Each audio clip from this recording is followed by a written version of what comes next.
Welcome, I'm Lydia. Today I'm going to be showing you how to make a trouser block. I'm using my school textbook to walk through the trouser block, which is basically the basic block for all types of pants. I've kind of struggled my way through it and brought it into a concise and simple tutorial for you to make your own pant block. So grab your notebook, grab a pen, grab some confidence and you can do it attitude, and let's get started. Let's begin with measuring your body. I'm listing 4 girth measurements and 7 height measurements. These are all easy to take for yourself. It will be helpful to do this in front of a mirror so that you can make sure that you're taking level measurements. I find it helpful to tie string at my waist, upper hip, and hip to help take accurate vertical measurements. Start by measuring your waist in the smallest part of your upper body, just under your ribs. Measure a couple inches down for the upper hip.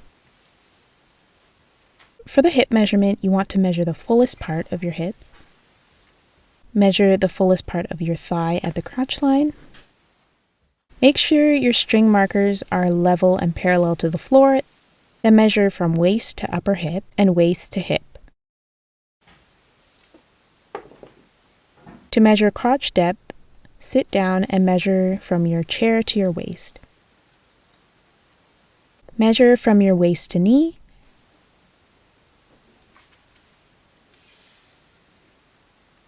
And stepping on your tape measure, you can determine waist to floor length. You can also measure your inseam, which is from your crotch to the floor. Lastly, measure your crotch length from your front to your back waist. I didn't use every single one of these measurements for this block, but it's helpful to know these for making different styles of pants in the future. To begin, create a rectangle. For the length, divide your hip girth measurement by 2 inches and add 1/2 inch for ease. This ease is typical for a trouser, but I ended up removing the ease later, so it's up to you if you want to add this or not. For the height, use your crotch depth measurement plus 1/2 inch for ease. Label your waist and crotch line, and also label the back, center back, and front as center front. We are going to be creating 1/2 of the back pant and 1/2 of the front pant within and around this rectangle. Mark a line the length of your waist to floor down the center of your rectangle. This is the outseam or side seam of your front and back pant. Mark your waist to hip, your waist to knee, and label everything as shown. Next, we are adding the crotch extension. Your back crotch extension is 1/2 of your back hip width, and your front crotch extension is 1/4 of your front hip. Also make a mark at your front and back at 1/2 your crotch depth. Now we are going to establish the waist darts. Create a new center back location 3/4 of an inch from your original center back. From that point, add 1/4 of your waist girth plus your dart intake. So for my new center back, I'm adding 1/4 of my waist girth plus 2 inches for my 2 1-inch darts. For the front, I'm leaving the center front where it is and measuring out my 1/4 waist girth plus a 1 inch for my dart. My back darts will start 3 inches from the center back, and I will create 2 1-inch darts 1 1/4 inches apart. On the front, I'm only doing 1 dart, so it's 3 inches away from center front. Darts create a rounded curve to shape to your body, so if there is less of a difference between your waist and hips, you don't need as big of a dart. I have a 10-inch difference between my hip and waist, so I need a lot of shaping, especially in the back. At center back, mark up 1/4 inch from that point, and draw a straight line down to the crotch line, intersecting with your 1/2 crotch depth marking. Mark a 2-inch 45-degree line from the intersection of your back crotch extension. At center front, mark down 1/4 inch. Similar to the back, mark a 1.5 inch line at roughly 45 degrees from the front crotch intersection. Create the crotch curve using the previous markings as guides to create the curve. Next, create your dart length from the waistline. Create a 90-degree line from the waist in the center of each dart. I did 5 inches for the back and 3.5 inches for the front. Also, connect your waistlines with a slight curved line. Create the dart legs of your darts, then connect your darts to the waistline. Connect your front waist to the hip with a slight curve and your back waist to your hip as well. You can either leave them unbalanced like this, or you can balance them by measuring between them and equally tapering the waist intake from the side seam line. Next, let's establish the crease line or the center line of your pant, also called the grain line. You're measuring each line distance starting from the side seam, not from the crotch tip. Now we're going to establish the hem width. For the front, measure 4 inches on either side of your grain line, and for the back, measure 4.5 inches on either side of the grain line. To complete the outseam, draw a line from the outer side of your hem to your hip line, and you can curve it a little bit at the hip. For the inseam, mark a 1/2 inch in from the front and back crotch point, and draw a straight line from your inner hem to these points, back and front. From the crotch point, draw a line with a slight curve that blends in with the original guideline at the knee. So your pant block is now complete. At this point, you want to compare your crotch length measurement with the block. I ended up having to add several inches and did not measure my crotch line before, so I created a whole bunch of samples. I'm going to show you that process, but basically you could skip a few samples, hopefully, just by measuring your crotch line and adjusting it before making your fabric sample. The sample that I'm showing you was my very first sample that I created before and then lost the file. So I kind of made a bunch of mistakes in this one. One being that I didn't measure my hip height, and I also did a double dart instead of a single dart, which is kind of just a preference of mine. But I made my hip height too high, and so my hip curve was very odd, so that's why I have those kind of flaps sticking out. Those things I corrected in the block creation we just went through. The issues that I needed to correct still, even with the block creation that we just did, deepening the crotch curve and also lengthening it because it was way too snug. You can see this because the waistline dips down at the center back, and also it's very obvious that it's too tight. I am going to be showing you how I made those adjustments to this block. So this is what I did to my block. I added 3/4 of an inch to my crotch length, half of that, which is 3/8 to the front, and half of that to the back. I decided to get rid of the ease on the hips, and so I removed the 1/2 inch from the hip width at the side seam, so a 1/4 inch from the front and back side seam. Then, because I adjusted the crotch length, I made it bigger. I recalculated the grain line location and moved the hem with it.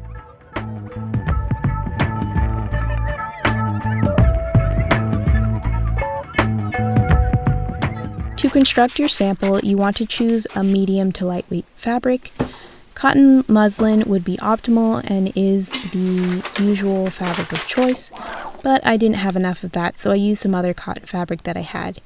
When you cut out your pant, make sure that the grain line is parallel to the selvage. Add 1/2 inch seam allowance and also transfer all of your vertical and horizontal markings.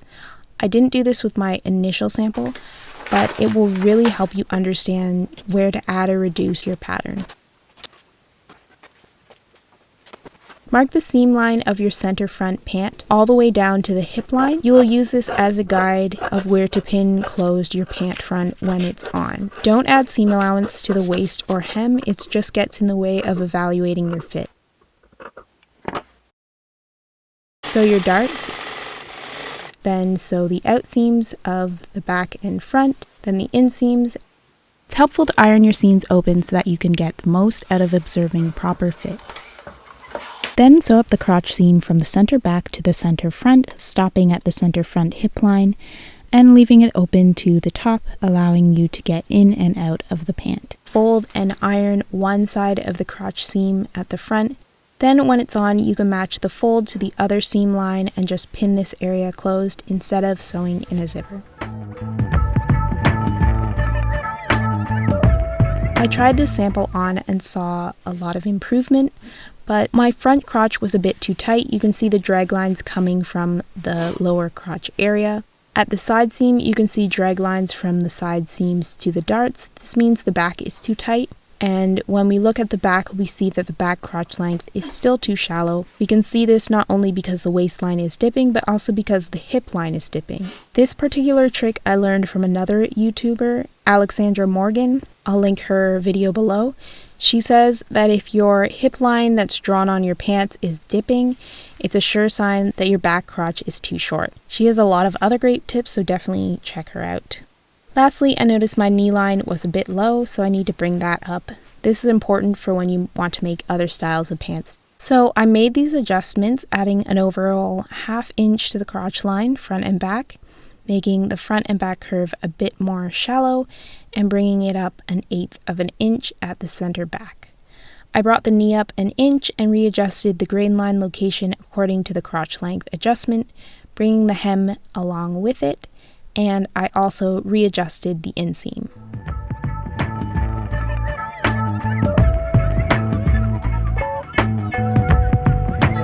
To finish, you will want to walk your pants pattern. You're going to match your hem lines at the inseam and walk your pants together all the way up to the crotch line.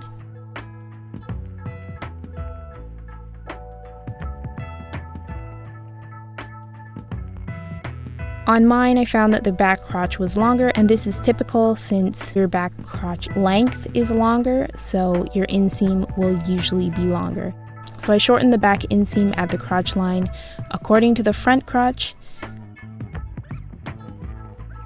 Then I walked the outseam from the hem up as well. I measured the difference between the front and back and equalized the distance.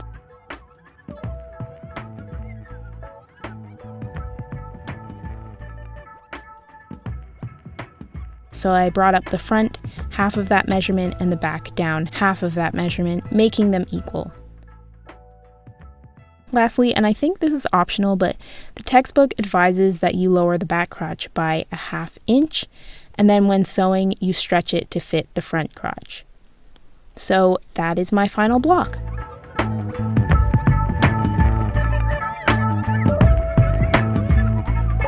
When trying it on, it did fit a whole lot better.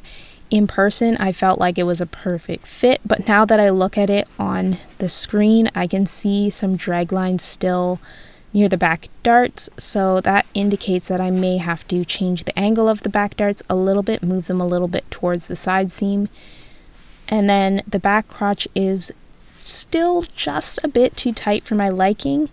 When I finally actually measured my pattern block crotch length, it was actually 2 inches shorter than my actual crotch length, so I can still add a whole 2 inches to the crotch length. So I will probably be trying my hand at just one more sample.